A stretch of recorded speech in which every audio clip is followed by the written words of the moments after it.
Freddy, Freddy, Freddy, Freddy, Freddy, Freeman, yeah, Freddy, Freddy, Freddy, Freddy, Freddy, Freeman, yeah, Freddy, Freddy, Freddy, Freddy, Freddy, Freeman, yeah, Freddy, Freddy, Freddy, Freddy, Freddy, Freeman, Freddy, Freddy, Freddy, Freddy, Freddy, Freeman, yeah, Freddy, Freddy, Freddy, Freddy, Freddy, Freeman, yeah, Freddy, Freddy, Freddy, Freddy, Freddy, Freeman, yeah, Freddy, Freddy, Freddy, Freddy, Freddy, Freeman, Freddy, Freddy, Freeman, Freddy, Freddy, Freddy, Freeman, Freddy, Freddy, Freddy, Freeman, Freddy, Freddy, Freddy, Freddy, Freddy, Freddy. And welcome to the Bravo Time Sports Podcast right here on the Community Radio Network. Hope you're having a great day. Again, you're tuned in to the Bravo Time Sports Podcast. Trey, Snide, Mr. Jordan Crane, the beat writer for Bravo Time Sports and the Community Radio Network. My friend, how are we today? You have, before you answer that, I know you are a tired man because you're just getting back from a terrific series win over the Dodgers this past weekend. Absolutely. Great weekend. Friday evening was a little bit rough as far as the game was concerned, but we pulled it out on Saturday and Sunday, and we defied all odds, if you will. It was a fun weekend.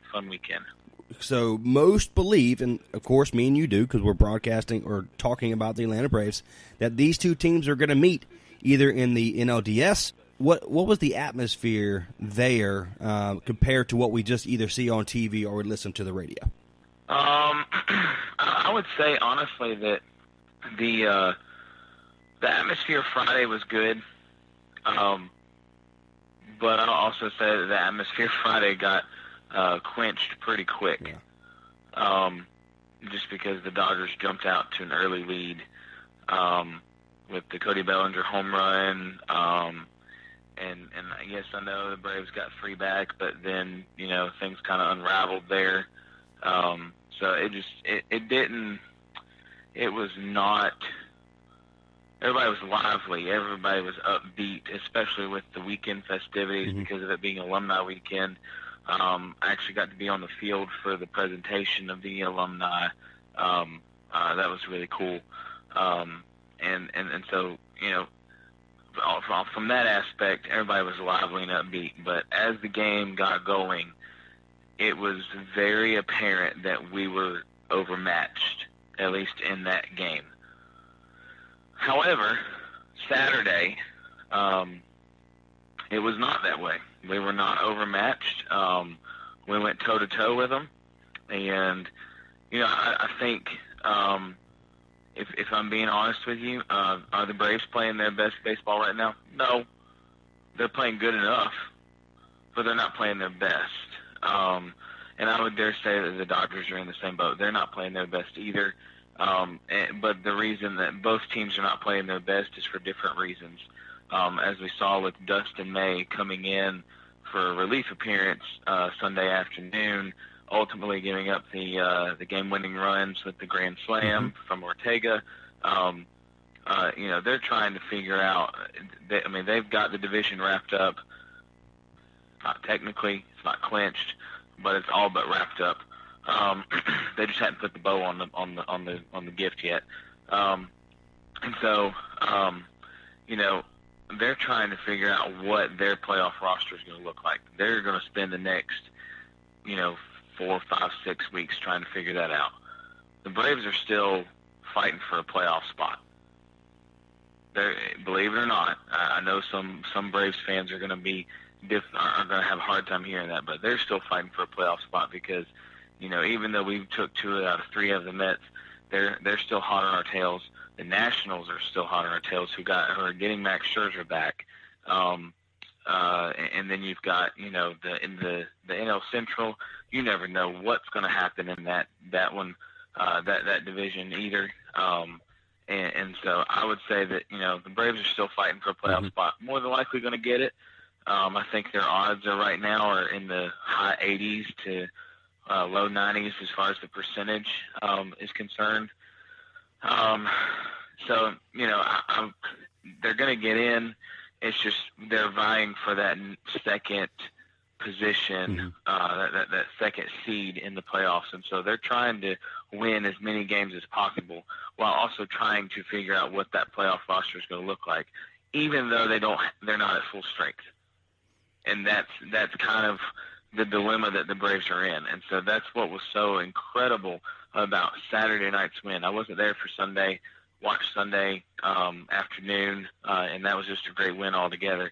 But Saturday night's game was so awesome because of them matching up against Ryu, NL ERA leader. He's got enough starts left that he could actually set the record for lowest ERA ever in a season. He's close to it. He's a little above that mark right now, and the 4 runs he gave up against us did not help him.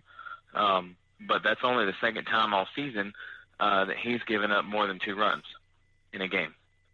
And the fact that we did that just without Markakis, without Riley, without Swanson, and without Inciarte, that is huge. It's so huge. So I really think that it was a good weekend, but I know a lot of people are thinking, man, this is going to be a test. This is going to see where we're at. I mean, it proved that we can hang with them, but we got to make sure we can hang with them whenever they've got their playoff roster figured out and we've got our playoff roster figured out. Then we got to make sure we can hang with them. So I'm anxious to see what's going to happen. I think that the Dodgers were not as concerned about that series. I do think that Max Muncy had a few things to say. When doesn't he have something to say, though? Let's be honest. That's true. He had a few things to say on Friday night. Somebody asked him about, how does it feel to kind of beat your rival, because, we were in the NL West for so long before we went to the 3 divisions that we have now.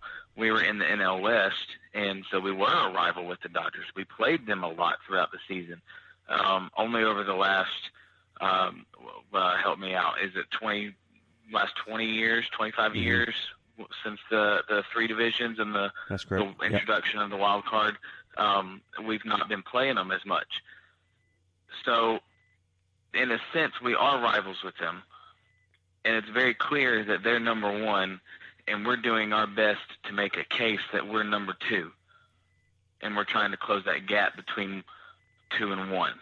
And so, Max Muncy was like, well, what makes them our rival? Who says they're our rival? And so I don't think the Dodgers were taking this series as quite as seriously as the Braves were. Yeah. So, I was not surprised that we came away with 2 wins of the 3 games. I am a little surprised that we took the game on Saturday.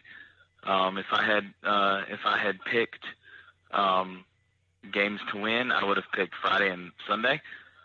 Just knowing who the Dodgers were rolling out there on the mound, so it surprised me. The game on Saturday definitely surprised me. But overall, I thought it was a great weekend. This past week, 2 of 3 from the Dodgers, 2 of 3 from the Mets, who are just as hot as can be. Overall, just a great week for the Braves, with the exception of the Inciarte injury, which I'm sure we'll highlight here in a few minutes. So, I like I said, great week. I don't know that it could have gone much better, except for sweeping both series, but we knew that wasn't going to happen. So, well, yeah. It's one of those situations, and the first game came about, and we lost. We had a lead going into the 6th inning, so we felt good about that game as well. Until obviously what happened with the bullpen kind of gave it up once again with a Mike Soroka, just another gem by what we consider the ace of our program in the Atlanta Braves, who's having a terrific season. But that game kind of got away from us, and most of the fan base, even all the broadcasters and the media, kept saying, well, they lost that game. We're afraid now the series or the division is going to go down to 2.5 games. Right now, we're 5.5 games up against Washington. We're fighting for that number 1 spot, the number 2 spot in the playoffs. And I'm perfectly fine. Again, most will say, well, let's get the best record in the division. Well, I say let's kind of hold off on that because, one, the Dodgers are going to have to play a few hot teams going into whoever wins the wild card matchup. It can be either Milwaukee. It can be possibly if Philadelphia gets their act together, or Milwaukee, or even the Mets. There's no way I'd try to play those teams in the first round of the playoffs if I can help it. I'd much rather play the Chicago Cubs where we've proven that we can beat them throughout the series or the season as well. I'm perfectly fine. We came with Mr. Dan, the baseball writer that came on for us a few weeks back. He was saying we need to fight for that first spot in the postseason. I said I'm not sure I really want that, to be honest. But go kind of get off that subject because I know that's another topic for another day. After the first game, we went down. We lost that game. We got down to 4.5 games, and all of a sudden, then we started. Well, oh, crap! What's going to happen with the Atlanta? What's going to happen with our our postseason chances? Even though I figure we're going to make the playoffs. That's not what I'm saying. The point that I'm trying to reach is after that first game, we're like, oh well, maybe we need to get our act together. Well, that second game came on.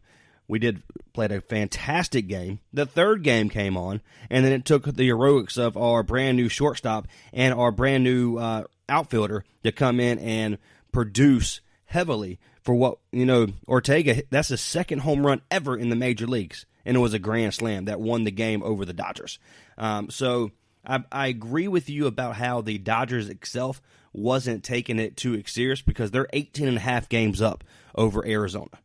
So I'm not really too, I'm not too worried about what they're doing, but what the Atlanta Braves are doing in the NL East. You have Washington, you have Philadelphia, you have the New York Mets. Yes, the Washington Nationals are 5.5 games up. Both the Mets and Philadelphia are 9 games up, but they both playing extremely well. They just ran against the Atlanta Braves. That took 2 or 3 out of them. So it's a situation where we sit back and we look and say, we were taking this extremely serious because and this is our next moving forward into our next topic about Ronald Acuna being benched for not hustling. That could have been a double. It turned into a single. He got thrown out by stealing, and then obviously Snicker took him out. And so we can tell when Snit took out Acuna, we knew that we're fighting for not only our lives in the division rounds, but also seeding in those division rounds because we know that we can go up against these guys. On paper, it's evenly matched. And I know me and you discussed it a few different times where we like look at the attendance of the stats for attendance for ball clubs when Shane Green came over from Detroit. The difference there, and so. We're fighting for these different kind of positions. Not only who's going to be in our starting rotation moving forward, who's going to be in our bullpen moving forward. I'll be the first to admit I was talking directly to AA. I know he wasn't listening, but I was talking directly to him. If he was by chance, he said just to show us something, and he did. He brought a Martin, he brought Melanson, he brought over Shane Green. Both of those players, Green and Martin, and Melanson was struggling a little bit. Now Melanson's now in the closer role. Shane Green's in the 8th or the 7th. Then you move up Martin, and then Luke Jackson is right there between the 6th and the 7th inning. And we see what he still gave up a home run the other day, which was on Saturday. So the bullpen itself, and let's go there, now into our next topic. We're already 15 minutes in. Where's the time go? It's one of those, our bullpen wise. And I texted you the other day. It was so exciting after that game to say our bullpen went 1, 2, 3 in 3 consecutive innings. And it was such a pleasure to watch where finally everything is starting to click. And this is what I also texted you that same day. You mentioned on this show, the Bravo Time Sports Podcast, just a few weeks ago, after Shane Green, Melanson, and Martin were all struggling, it only takes one game, one positive outcome for this bullpen to say, all right, it's time to go. And that's exactly what's happened, not only during the Mets kind of faltered a little bit during the Dodgers series. They looked extremely good.